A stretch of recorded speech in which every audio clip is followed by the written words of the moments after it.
Você já se perguntou sobre o que significa a palavra Pentecostes? Qual é o significado dessa solenidade para nós cristãos católicos? Então vem comigo que a gente vai aprender junto. E cantaremos aleluia, e a nossa terra renovada ficará, se o vosso Espírito, Senhor, nos enviais.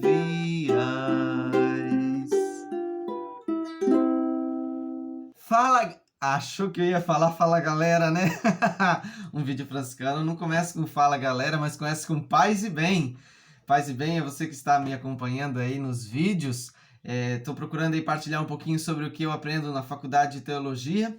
E hoje eu vou partilhar um pouquinho sobre a solenidade de Pentecostes. O que significa esse nome e qual é um pouco da importância dela para nós cristãos católicos. A palavra Pentecostes tem origem grega e significa quinquagésimo, ou seja, aquele ou aquilo que ocupa o lugar de número 50. Para a gente lembrar bem fácil do significado dessa palavra, é só lembrar que o Brasil é pentacampeão, ou seja, ele ganhou 5 vezes.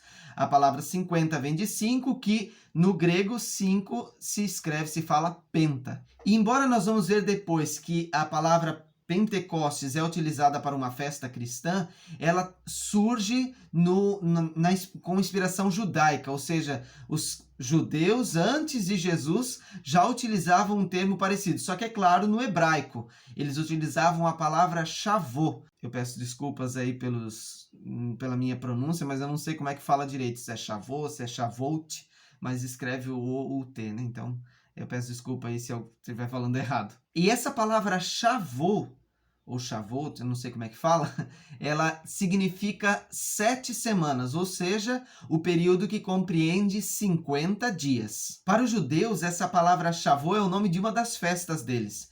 Então, 50 dias depois da Páscoa judaica, os judeus celebram a festa de Shavuot, que ela tem 2 sentidos bastante interessantes. O primeiro é que ela recorda um pacto feito entre Deus e o seu povo lá no Êxodo, eu vou até conferir aqui para não errar, Êxodo 19, do 1 ao 9, ou seja, naquela ocasião em que Moisés sobe até o Sinai e recebe os 10 mandamentos. Então, nesse momento, Deus e seu povo fazem um pacto.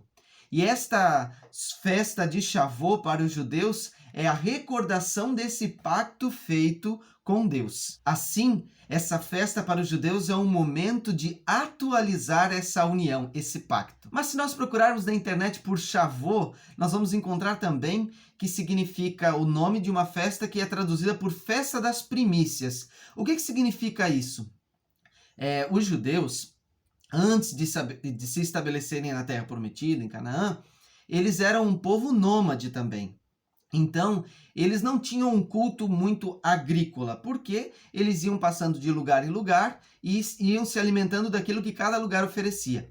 Ao se estabelecerem numa terra, eles começaram a plantar, a colher e a se fixar nesse lugar. E assim começam, quando essa população se estabelece numa terra, eles começam a cultivar alimentos e por isso eles começam a realizar cultos agrícolas. E coincidentemente, 50 dias depois da Páscoa, era o período das primeiras colheitas do trigo, que era o alimento básico, né, o pão. Então, por isso, se chama a festa de Shavuot também é festa das primícias, para lembrar das primeiras colheitas do trigo. E essa festa das primícias, com a celebração de recordação do pacto feito entre Deus e seu povo, se unem também. Ou seja, se Deus é capaz de oferecer ao seu povo o seu alimento, então ele está reforçando, continuando o seu pacto de amor. Mas como é que Pentecostes, festa das primícias, vai chegar no cristianismo? Então vamos descobrir aí. No dia de Pentecostes, para nós católicos, muitas vezes a nossa celebração começa assim: estaremos aqui reunidos, como estavam em Jerusalém, pois só quando vivemos unidos é que o Espírito Santo nos vem. Então o nome Pentecostes nos recorda aquela ocasião descrita em Atos 2, do 1 ao 11, em que os cristãos estavam reunidos em Jerusalém e receberam o Espírito Santo. E por isso, então, o texto bíblico assim começa. Chegando o dia de Pentecostes, estavam todos reunidos no mesmo lugar. Ou seja, como é que aquela festa judaica vai chegar até nós cristãos? Ela chega até nós cristãos com essa passagem, com esse momento em que os cristãos estavam reunidos em Jerusalém e recebem o Espírito Santo. Ou seja, o nome Pentecostes então começa a se designar a essa festa da vinda do Espírito Santo, justamente porque coincidiu com o mesmo dia da festa judaica. Só que esse nome Pentecostes, substituindo o nome Shavuot, ele começa a aparecer na linguagem bíblica justamente porque os textos bíblicos tinham uma influência grega, e o nome, então, Pentecostes, como nós vimos lá no início do vídeo, 50º, é de origem grega.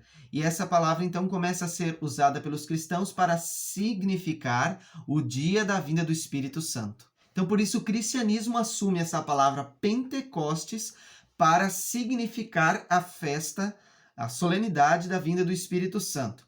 Em alguns lugares, essa palavra, inclusive, foi traduzida para o latim, que significa 50ª, ou seja, eles chamavam a festa de Pentecostes de 50ª, solenidade de 50ª, né? Só que com o tempo isso desapareceu também e ficou estabelecido o nome Pentecostes. Só que com o tempo, essa palavra Pentecostes, que simboliza o dia número 50, né?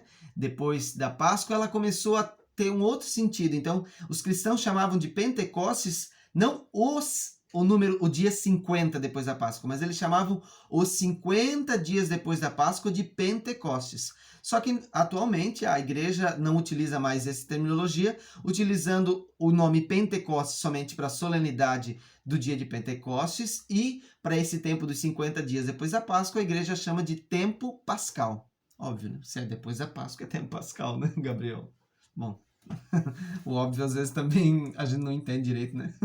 E se nós quisermos fazer uma leitura daquela festa de Pentecostes judaica com a nossa festa, nós podemos dizer assim: se para os judeus essa festa é importante porque é a afirmação do pacto de Deus com a humanidade e a garantia da primeira colheita, para nós cristãos a festa de Pentecostes também é esse pacto de Deus com a sua humanidade, ou seja, da trindade com os cristãos. Porque é através da solenidade de Pentecostes que nós celebramos a vinda do Espírito. Esse Espírito, ele muitas vezes é compreendido como, para alguns autores cristãos, como o beijo entre o Pai e o Filho. O Espírito também, uma vez, foi simbolizado com uma corda, né? Porque ele é a corda entre Deus e a humanidade. Então, celebrar Pentecostes também é celebrar esse pacto de Deus com a humanidade, celebrar o pacto da Trindade com os cristãos.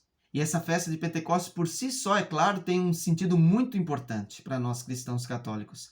Mas eu fiz um trabalho sobre essa festa esse ano e eu, assim, me aprofundei num aspecto que eu achei muito interessante, que com certeza ilumina muito a nossa fé cristã hoje.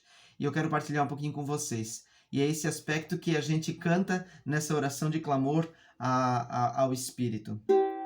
Vós que unistes tantas gentes, tantas línguas diferentes, numa fé na unidade. Errei. Isso aqui foi uma cordinha que foi feita assim como é que é o nome daquilo? Uma maracutaia, para eu colocar o violão nas férias, o ukulele nas férias, e ficou, né? Aquelas coisas que é para ser momentâneo e fica para sempre.